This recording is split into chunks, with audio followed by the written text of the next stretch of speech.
नमस्कार, मैं doctor Manoj Mittal, Jagdamba baby care Karnal से। मैं पहले तो इंडिया पब्लिक न्यूज़ के व्यूअर्स को थैंक्स देना चाहता हूँ, बहुत बहुत तहे दिल से धन्यवाद देना चाहता हूँ कि जो मैंने एक पीछे वीडियो पोस्ट की थी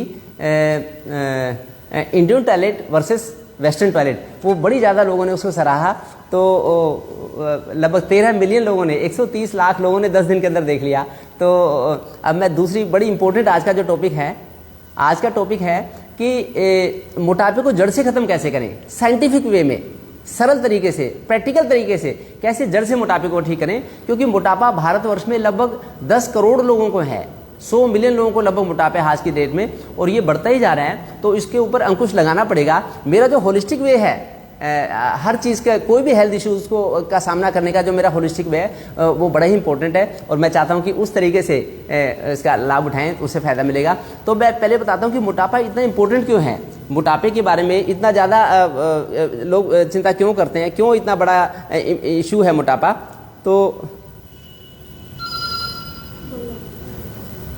तो उसका ये कारण है कि मोटापा आ रहा है इसमें लाइव चल रहा है ना। अच्छा, मोटापा जो है उसमें बड़ी सारी बीमारियों के साथ कनेक्शन है मोटापे का। एक तो मोटापा का शुगर से कनेक्शन है, डायबिटिक जो प्री डायबिटिक स्टेज है वो मोटापे के साथ जुड़ी हुई है। अगर मोटापा शुरू हो गया तो बस प्री डायबिटीज शुरू आती है, और बाद में फिर टाइप 2 डायबिटीज़ के चांसेस होते हैं। तो इसलिए उसका बड़ी दिक्कत की बात है, क्योंकि एक बार अगर डायबिटीज़ की ट्रीटमेंट शुरू हो गया तो वो चीज़ फिर आगे कंटिन्यू चलती रहती है, बड़ी परेशानी होती है। दूसरा, हृदय रोगों से, हार्ट डिसीज से मोटापे का बड़ा सारा कनेक्शन है, उसका भी इसलिए ब्लड प्रेशर, हार्ट डिसीज, उससे भी हमें बचना पड़ेगा। दूसरा, फिर कब्ज और बवासीर से इसका रिश्ता है, कब्ज कॉन्स्टिपेशन से हमें बचना पड़ेगा, तो ये भी ध्यान रखना है। फिर हमें दमे की शिकायत के भी चांसेस ज़्यादा होते हैं मोटापे के साथ, और सांस फूलना, सांस की परेशानी इसके, और उसके अलावा जो जोड़ों के दर्द की दिक्कत, जैसे वजन हमारा बढ़ता है तो हमारे जोड़ सपोर्ट नहीं करते बॉडी को, और आर्थराइटिस के चांसेस बढ़ जाते हैं, वीकनेस भी हमें महसूस होती है। और जो छोटे बच्चों को मोटापा हो जाए तो उनमें उनकी हाइट बढ़नी रुक जाती है, हाइट का भी बड़ा तगड़ा इशू होता है, उससे भी परेशानी होती है। एक जो फीमेल्स हैं, जो टीनेजर गर्ल्स हैं, धीरे धीरे करके अगर उनको मोटापा हो गया तो आगे COPD के चांस रहते हैं, COPD जो है उससे चांसेस बहुत ज़्यादा बढ़ जाते हैं। मेंस्ट्रुअल इरेगुलरिटीज़ होती हैं, और मीनोपॉज की एज में तो बड़ी दिक्कत आती है मोटापे के साथ। मीनोपॉज में जो हमारा हार्मोनल एक्सिस डिस्टर्ब हो जाता है और हार्मोन रिप्लेसमेंट की नौबत आती है। इसी प्रकार इनफर्टिलिटी से बड़ा रिलेशन है, तो मोटापे का इनफर्टिलिटी। और जितना भी हमारी बॉडी में इनएक्टिव सेल्स होंगी, फैट सेल्स ज़्यादा होंगी, इनएक्टिव सेल्स होंगी, उतना ही फिर आगे जाके कैंसर के भी चांसेस ज़्यादा बढ़ जाते हैं। ये मोटापे के इश्यूज़ थे, हेल्थ इश्यूज़ थे। तो मैं उसका ट्रीटमेंट आपको बताऊंगा। एक तो जड़ से कैसे ठीक करें, देखिए सिस्टर ये भी एक तो दिखाना है, इतना सारा जो घर में हम घरेलू नुस्खों से हम कैसे उसका ठीक कर सकते हैं। और जो उससे भी इम्पोर्टेंट है, जो श्योर एंड श्योर ट्रीटमेंट है कि अपने लाइफस्टाइल को चेंज करके, सरलता से ही अपनी लाइफस्टाइल को चेंज करके हम कैसे ठीक हो सकते हैं, वो भी मैं आपको बताऊंगा। तो उससे पहले मैं आपको बता दूं कि मोटापे, एक तो आप ये स्क्रीनशॉट ले लीजिए, ये इसका स्क्रीनशॉट ले लीजिए। ये देखिए, जो मोटापे के साथ जो डिफरेंट हेल्थ इश्यूज जुड़े रहते हैं, अगर ये आप आगे भी फॉरवर्ड करेंगे, जैसे मैं बिजी हूँ, मैं चाहता हूँ कि आप भी बिजी रहें, और उससे जिससे कि बाकी लोगों को भी फायदा मिले। दूसरा, अगर बिना, एक तो मैं आपको बताऊंगा कि इफेक्टिव वे में मोटापे को हम कैसे बड़ी अच्छी तरह से सामना करें। अगर हम भूखों मरते हैं, अगर भूखे रहते हैं, कई कई दिन खाना नहीं खाते, अन्न का अपमान करते हैं, उससे हमें ये नुकसान होता है, उसका हमें खामियाजा भुगतना पड़ता है। एक तो हमें समय से पहले बड़ी कमजोरी महसूस होती है, एक तो बड़ी कमजोरी महसूस होती है हमें। दूसरा, बाल झड़ने लग जाते हैं, आंखों के नीचे झुर्रियाँ होती हैं, डार्क सर्कल होते हैं। फिर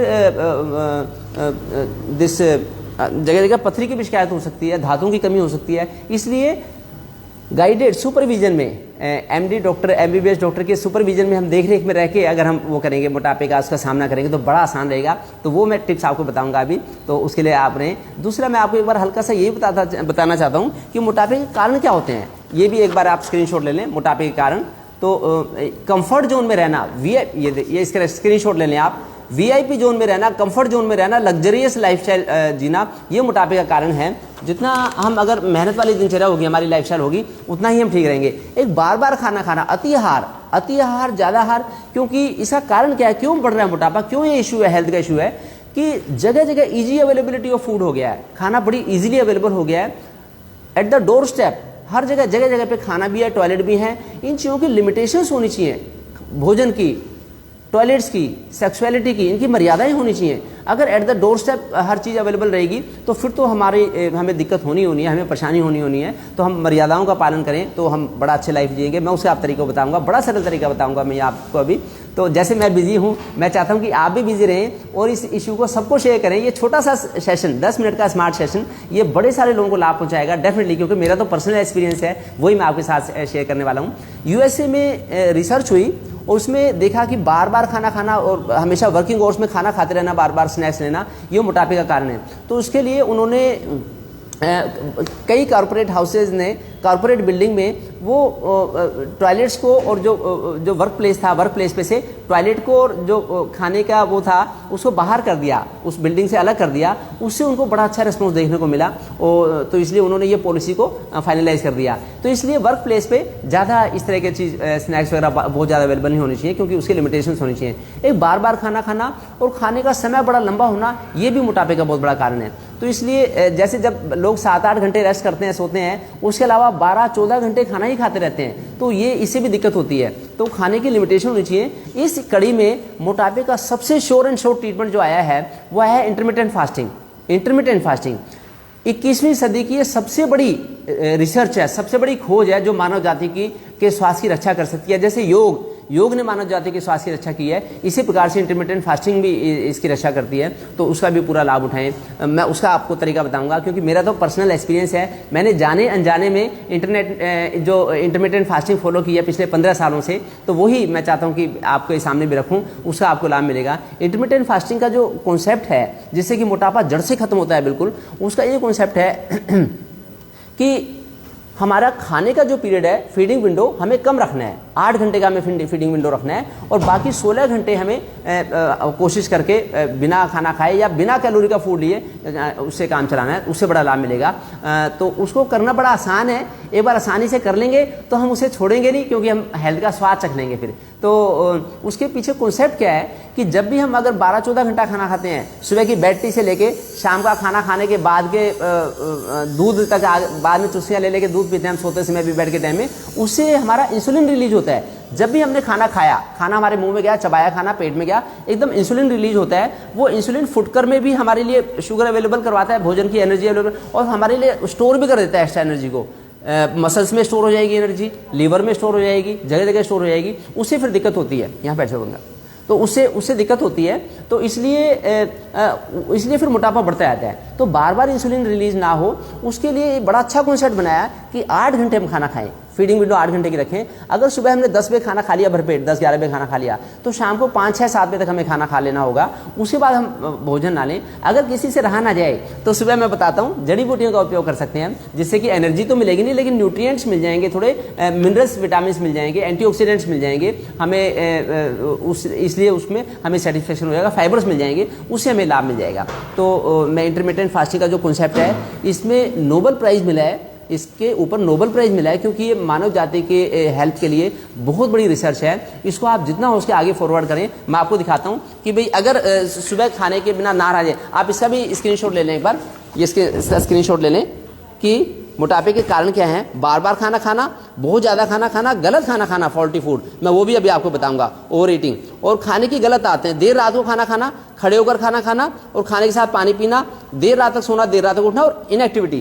तो एक्टिव भी रहें, बॉडी को एक्टिव रखें। और अगर सुबह लगता है कि भाई हमें भूख लग रही है और खाना भी 10 बजे मिलेगा, तो हम जड़ी बूटी खा सकते हैं। मैं जब सुबह योग करता हूँ तो 1 घंटे के लिए योग करता हूँ। सुबह 1 घंटा मेरा सैर में निकल जाता है और 1 घंटा पूजा पाठ में निकल जाता है। तो 9-10 बजे से पहले खाना खाने का टाइम ही नहीं होता हमारे पास। अगर सुबह हम जाएं, वॉक के लिए जाएं, तो ये पत्ते साथ में ले जाएं। जैसे या तो कड़वे नीम के पत्ते चबा लें, वहाँ पे हर जगह पत्ते होते हैं, कड़वे नीम के पत्ते चबा लें, या मीठे नीम के पत्ते, बड़े टेस्टी होते हैं। मीठे नीम के पत्ते की तो बड़ी अच्छी खुशबू होती है। जब डॉक्टर हमें इंजेक्शन लगाता है तो इंजेक्शन मीठा तो नहीं लगता, वो भी कड़वा होता है, इसलिए पत्ते ही पहले कड़वे खाने में डॉक्टर के पास जाना नहीं पड़ेगा। तो इसलिए हमारी बड़ी सारी बीमारियों से आज की जो स्पेशल वीडियो है उन सभी लोगों के लिए है जो बीमारियां मोटापे से संबंधित हैं, चाहे डायबिटीज हो, चाहे हार्ट अटैक, ब्लड प्रेशर हो, या कॉन्स्टिपेशन हो, पाइल्स हो, जोड़ों के दर्द हो, दमे की शिकायत हो। सबसे बचाव का ये साधन है, मैं आपको बता रहा हूँ। तो ये मीठे नीम के पत्ते, कड़वे पत्ते, शीशम के पत्ते चबा लें, और फिर बेलपत्र के पत्ते चबा सकते हैं, गिलोय ले सकते हैं, गिलोय चबाते हुए चले जाएं जब भी वॉक करने जाएं। दूसरा, अगर फिर भी ना रह जाए तो जैसे आंवला एलोवेरा का जूस ले सकते हैं, ये आंवले का और एलोवेरा का जूस ले सकते हैं, एलोवेरा का जूस और आंवले का, और या फिर जैसे खीरा, करेला और टमाटर, खीरा, करेला और टमाटर का जूस ले सकते हैं, ये ऐसे ले लें। और या फिर घिया, लौकी का जूस भी ले सकते हैं, लौकी का जूस ले लें। जो खीरा, करेला, टमाटर का जूस बनाएं उसमें थोड़ी सी कच्ची हल्दी भी डाल सकते हैं, तो उसे ये, या फिर गिलोय और तुलसी का काढ़ा बना के ले सकते हैं सुबह, जिससे कि एनर्जी तो नहीं मिलेगी लेकिन हमें न्यूट्रिएंट्स, एंटीऑक्सीडेंट्स मिल जाएंगे। एंटीऑक्सीडेंट्स हमें वो सपोर्ट करते हैं, उससे फायदा रहता है। इस तरह से खाली लौकी का जूस पी के भी काम चला सकते हैं। बाकी खाना 10 बजे से पहले नहीं लेना। और अब मैं आपको बताता हूँ कि क्या नुकसानदायक चीज़ें नहीं खानी जो हमारा मोटापा बढ़ाते हैं, वो क्या कौन कौन से भोजन है। एक तो है 4 व्हाइट पॉइजन, चीनी से बचना पड़ेगा हमें। चीनी के बदले में देसी खांड का उपयोग कर लें, ये देसी खांड है। और नमक के बदले में सिंपल कॉमन साल्ट है, ये मोटापा बढ़ाता है हमारा, ये वाटर को एब्जॉर्ब करता है बॉडी के अंदर। इसके बदले में सिंधे नमक का उपयोग कर लें। और मैदे का उपयोग ना करें, मैदे से बनी चीज़ का उपयोग ना करें, इनसे बचना होगा। दूसरा, फिर पैकेट वाले भोजन, ज़्यादा केचप, चिली सॉस, ये मोटापे को प्रेरित करते हैं, चाहे कितने भी एफर्ट्स करते रहें। इनके साथ फिर और पास में लाओ स्क्रीनशॉट लें, आप स्क्रीनशॉट ले लें। और बेकरी के products, cake, pastries, patty, chocolate, ice cream वगैरह, इनसे बचना पड़ेगा। जंक फूड से बचना पड़ेगा, पिज्जा, पास्ता, बर्गर, तली भुनी चीज़ों से बचना पड़ेगा। तो इनसे बच के इसके बदले में ये वाला खाना खाएं हम। देखिए, हमने घर पे आटा चक्की रखी हुई है, या चक्की, तो हम लोग जैसे 9 भाई बहन हैं, हम लोग हमारी ट्रेडिशनल इंडियन फैमिली है, कन्वेंशनल इंडियन फैमिली, 9 भाई बहन हैं। तो मेरी मम्मी पहले घर में आटा चक्की रखती थी, जो पत्थर की बनी होती थी, घर में आटा चक्की से आटा पीसे खाते थे। तो कभी भी मम्मी को सीजरियन डिलीवरी नहीं करानी पड़ी। हम 9 के 9 भाई बहन नॉर्मल डिलीवरी से पैदा हुए और मम्मी बड़ी हेल्दी रही। तो अब हमने 15 साल से आटा चक्की घर में लाई हुई है। 4-5 दिन के लिए आटा पीस के खाते हैं हम लोग। अगर 1 हफ्ते से पुराना आटा है, वो भी मोटापे का कारण है। आप सबको बताइए बातें, जो भारतीय विज्ञान है, मेरा तो इसमें बड़ा विश्वास है। ये देखिए, जो राजीव दीक्षित जी हमारे घर आए थे, वो बुक ले आना अंदर से, चरक संहिता बुक हरे वाले, ये राजीव दीक्षित जी हमारे घर आए थे, इसे छोड़ दो, हरी वाली बुक ले आओ।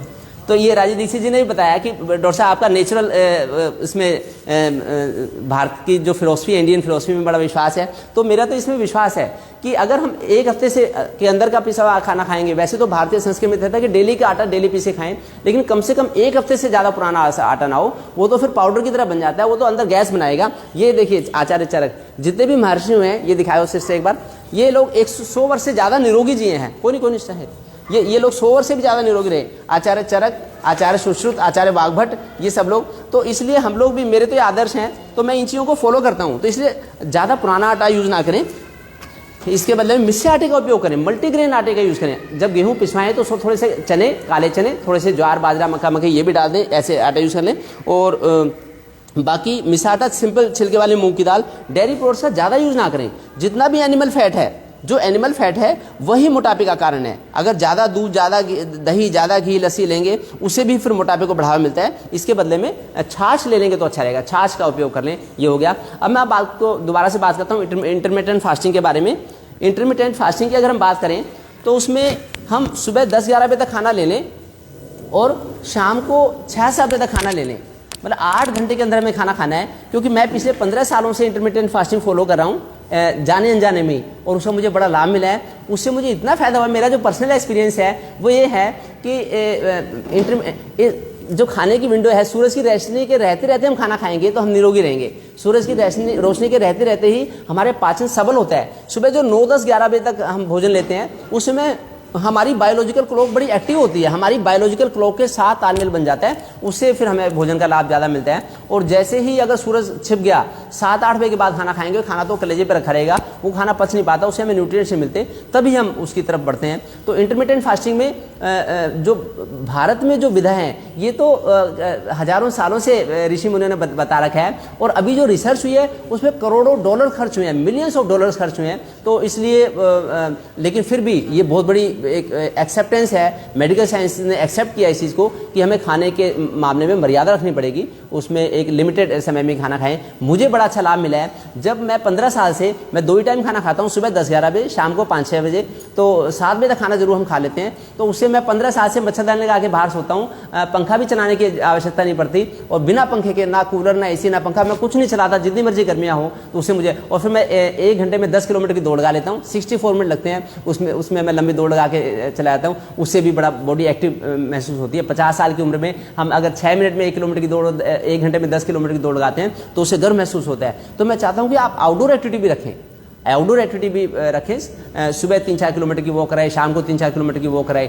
पहले 1 महीना वॉक करना सीख लें, साथ में योगाभ्यास करें, कपालभाति, अनुलोम विलोम प्राणायाम और सुदर्शन क्रिया, सूर्य नमस्कार। ऐसा करके हम थोड़ा सा वजन एक बार कम करके, और जैसे हम रनिंग शुरू कर देंगे, जॉगिंग शुरू कर देंगे धीरे धीरे, उसके बाद तो दोबारा मोटापा होगा ही नहीं हमें। एक सुबह तिल के तेल से मालिश करें, बॉडी की मालिश भी करें, उससे भी लाभ मिलेगा। ऐसी ऐसी चीज़ों का पालन करेंगे तो उससे हमें निश्चित रूप से हमारा छुटकारा होगा इसका। क्योंकि जब मोटापा होता है तो हमें ये लक्षण महसूस होते हैं, पसीना आना, सांस फूलना, खराटे आना और कमजोरी महसूस होना, और ये सब जो है बीपी बढ़ जाता है, शुगर हमें चेक कराना पड़ता है, कोलेस्ट्रॉल बढ़ जाता है, ये सब वेस्ट प्रोडक्ट्स हैं। इन चीज़ों को तो, कूड़े कचरे को तो डस्टबिन में जाना चाहिए, उसको हम संभाल के क्यों रखें, अपने अंदर छुपा के क्यों रखें। अगर ये बढ़ेंगे हमारे तो हमें फिर डॉक्टर के पास जाना पड़ेगा, थायराइड टेस्ट करवाने पड़ते हैं, हमें किडनी के टेस्ट करवाने पड़ते हैं, गाल स्टोन होता है, पथरी की शिकायत हो जाती है। तो इनसे बचना है तो हमें ये सब नेचुरल लाइफस्टाइल अपनानी होगी।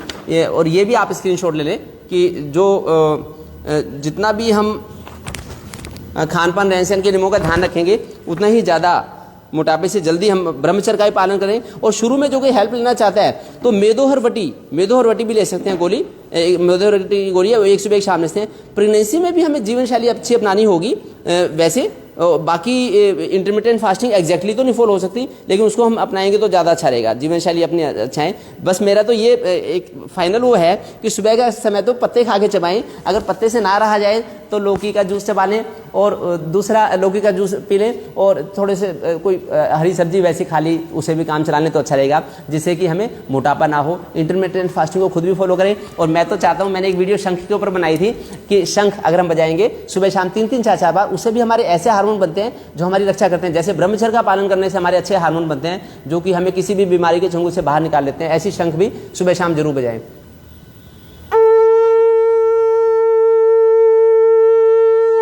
जो गुरुकुल के विद्यार्थी थे वो शंख बजाते थे, बुलाना, अच्छा सुश्रुत वाली।